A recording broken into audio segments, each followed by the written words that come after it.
Esther chapter 6. That night the king could not sleep, so he ordered the book of the Chronicles, the record of his reign, to be brought in and read to him. It was found recorded there that Mordecai had exposed Bigthana and Teresh, two of the king's officers who guarded the doorway, who had conspired to assassinate King Xerxes. "What honour and recognition has Mordecai received for this?" the king asked. "Nothing has been done for him," his attendants answered. The king said, "Who is in the court?" Now Haman had just entered the outer court of the palace to speak to the king about impaling Mordecai on the pole he had set up for him. His attendants answered, "Haman is standing in the court."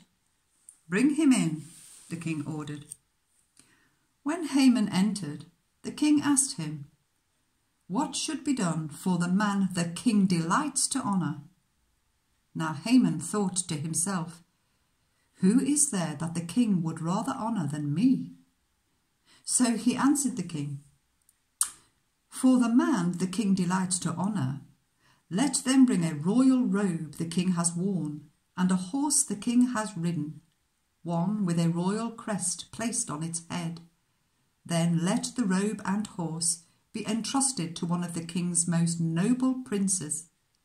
Let them robe the man the king delights to honour, and lead him on the horse through the city streets, proclaiming before him, 'This is what is done for the man the king delights to honour.'"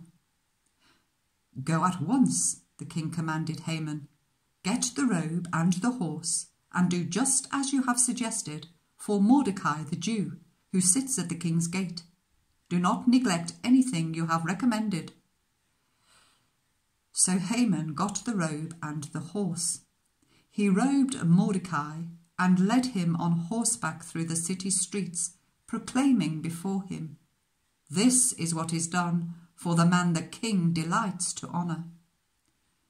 Afterwards Mordecai returned to the king's gate, but Haman rushed home with his head covered in grief, and told Zeresh his wife and all his friends everything that had happened to him.